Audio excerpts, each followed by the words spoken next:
only one under his leadership, His Excellency Simon Ekpa.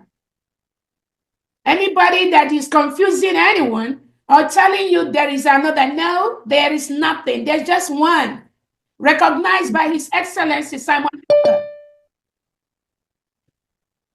And we can pray. Once he has that communication, Biafrans, we understand that Obato Obie does not take no crap from nobody. No matter who you are, you must respect that authority. That authority is the only thing that can protect all of us. But we thank God, somebody said this is a transition period. If these things does not happen, Biafrans will not know who is following our prime minister, who wants him to fail, who wants him to be out.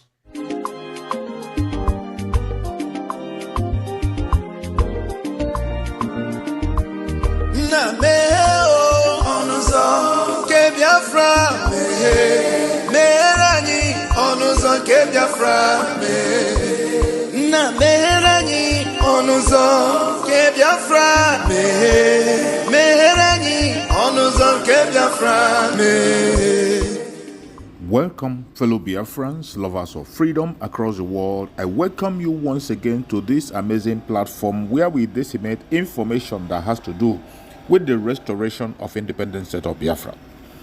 I appreciate everyone that has connected to this platform. This is Biafra Exodus Hard Talk TV, a platform that stands for the United States of Biafra, under the command of our Prime Minister, Mazi Simon Ekpa, and on the supreme command of Mazi Nnamdi Kanu, and today, under the leadership of Dr. Ngozi Orabueze, the Deputy Prime Minister of the United States of Biafra, COS interim.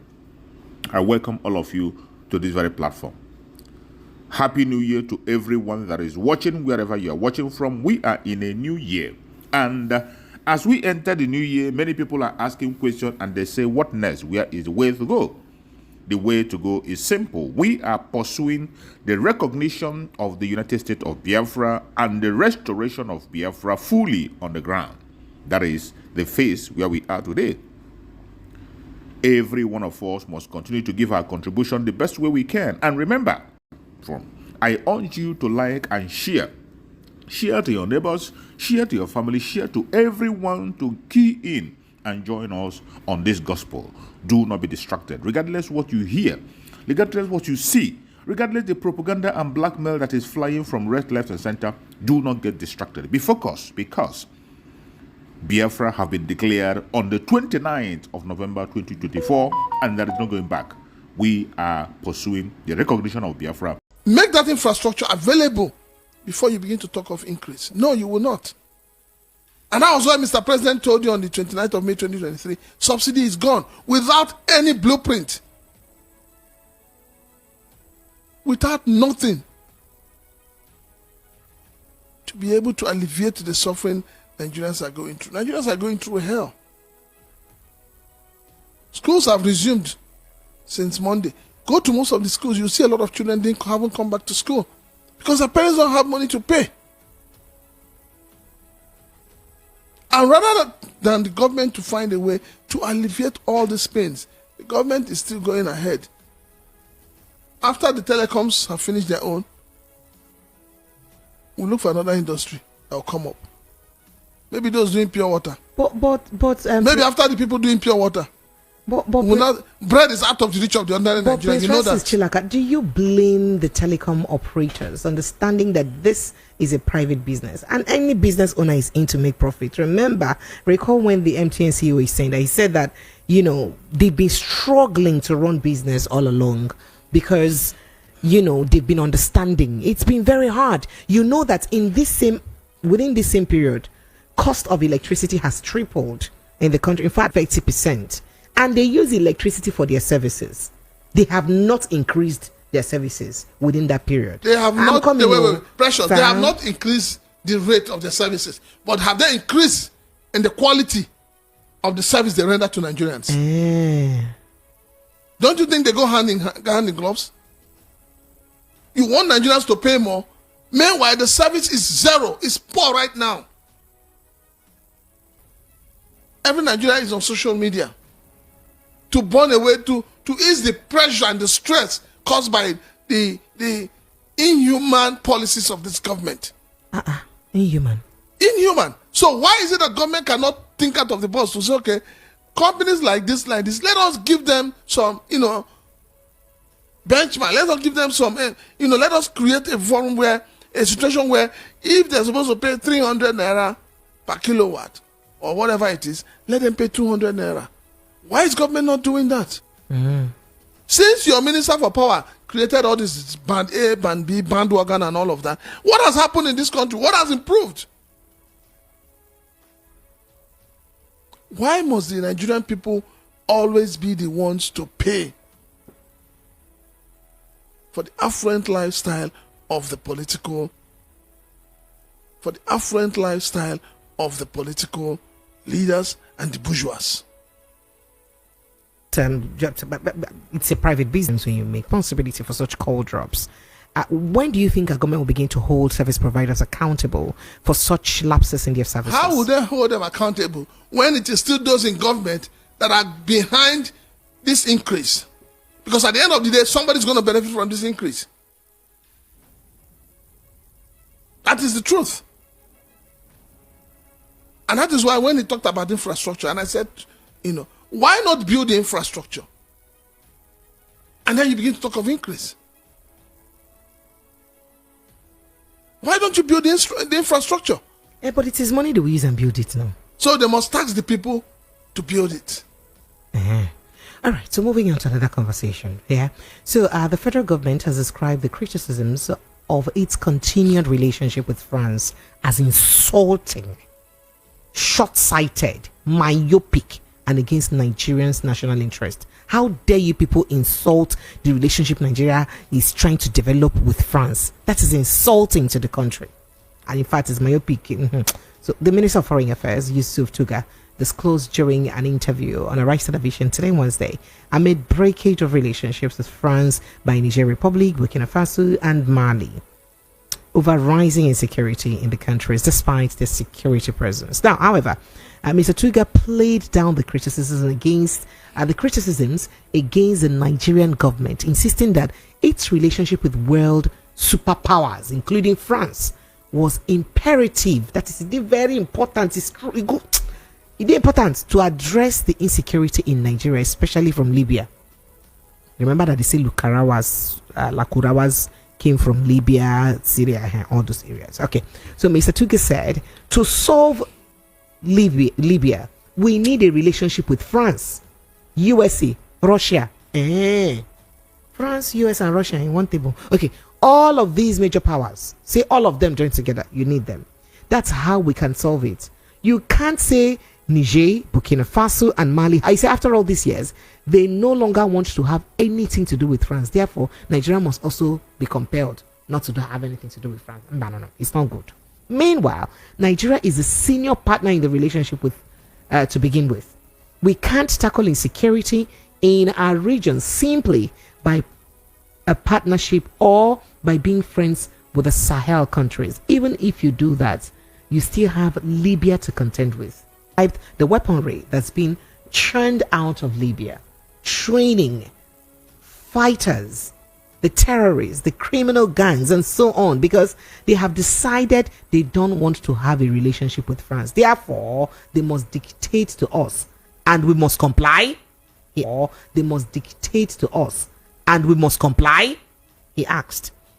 We should no longer have any relationship with France. It's short-sighted. That is, the people need to see, only near them. Myopic, sir. I wanted to finish the statement. The unfortunate thing is we have, today in Nigeria, we have dictatorial leaders. Yes. That's how Mr. President came on air and said it's not countries that were colonized by France are saying, we don't want you guys. That is exactly what the minister is, honorable minister is speaking about. The reason why he's speaking about myopism. What makes him myopic? No. What makes it? You see, this is where about Nigerians. This is where the problem is. Who is demarketing Nigeria? Is it the Nigerian people or the Nigerian government? How can government demarket it? It is the government that is marketing this country, not the people. Yes. Look at all the questionable things, unquestionable things they're saying about your president. Look at people who are supposed to be the cabal or those who are in the kitchen cabinet of Mr. President. They are all people that have one skeleton or the other in their cupboards. When you take all of this together, who do you think is demarketing this country? The kind of utterances that the ministers make sometimes simply shows you that they don't give a hoot what Nigerians say. They don't care. And that is why I said Nigeria is a country where the leaders don't ask the people what they want. The leaders just impose what they think the people want on the people.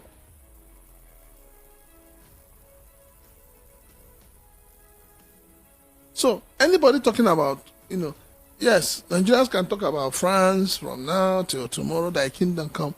This government does not value it doesn't value what Nigerians think or say. I don't understand, sir. Yes, they don't value it. If this is a country where your leaders listen to the people, there are certain things they want to do. They will listen to the people. But what you have at the end of the day, in the next election, when it is few days to the election, you will not see the same leaders now telling you, oh, it is the power belongs to the people. Power belongs to the people. Aluta continue because they want to come back. Because they want to be re-elected. It is about their greed and about their selfishness. That is why you have, people like Joy Bokwe already now telling you that there is no vacancy in Aso Rock. Because all of a sudden, he feels that with all the rantings he was doing in 2024, he didn't get anything out of it. So let him apply psychophancy. Let him try to, to play to the gallery. Let him, massage the ego of the president to see if you get one appointment or the other. It's the same thing Reuben Abati is doing. Reuben Abati. It's the same thing. Yeah. Yes. Since the day he went and sat down and did the unceremonious media chat, he has started singing a new song. Yeah. It's the same thing Buala did. Everybody must massage the ego of the president to get appointment. And you tell me that there's a light at the end of the tunnel? Well, we can't even see the tunnel, talk less of the light.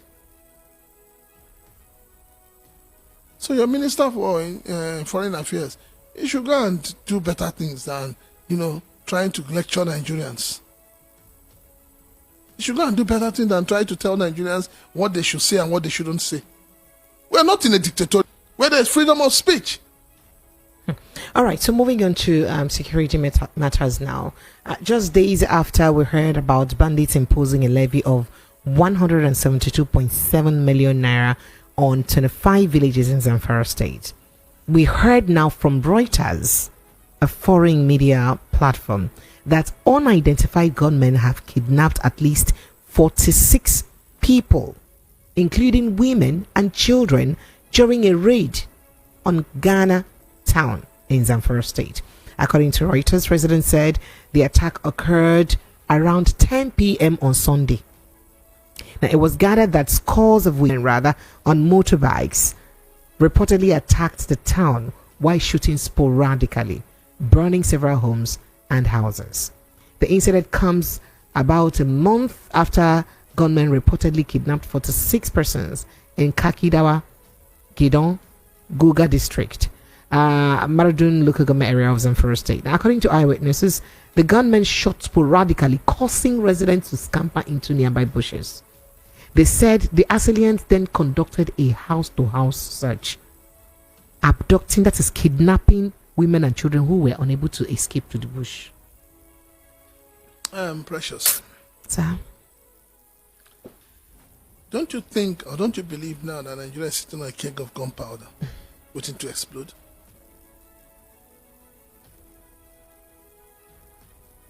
Are you not surprised that all those things will happen?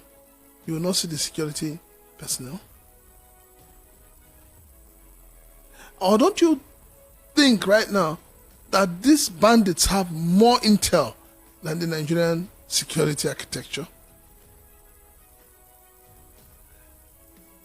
You see, let me say this to government. Whether the government likes it or not, it is time to withdraw all the Nigerian policemen, all the mobile policemen attached to individuals in this country. There are Nigerians who need more security. Anybody who needs bodyguard should go and patronize privately owned security firms. You can't have a country of 200 million people and you have about 100 or 200,000, or let's say if you have about 400,000 policemen, and 30% of them are being posted as guards and personal security to individual citizens. The thing is, to a large extent, I think that there's this remote, how do I put it? There is this connivance between government and the media houses not to be reporting what these bandits are doing. That is why you now have to hear from a foreign media what is happening in our own country. I agree, it is the duty of government to hide information, but it is the duty of the press to unravel the information and make it public to the people. Tomorrow, this same government will come out and beat their chest and telling you, oh, we have arrested 300 youths. These youths have repented. And we are integrating them into the society. How does that work? When these bandits asked the villagers to start paying tax, did government stop it? Did government do anything? And why is it that it is after the bandits or the unknown gunmen in the southeast have finished their operations that you will not see the soldier and the police coming out?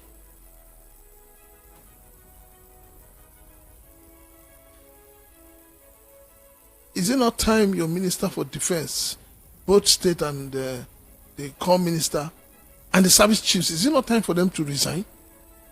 Because it's becoming obvious pilot the affairs of the security architecture of the country. Is your Minister of State not ashamed that it is in his own that the bandits are terrorizing, maiming and kidnapping more people?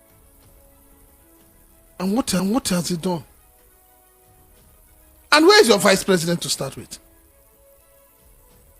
Precious. Sir? Where's your vice president? Vice president is fine. Your vice president told us during the campaigns that he will be in charge of, security. What has happened? Has he been? Because nobody's hearing anything about him.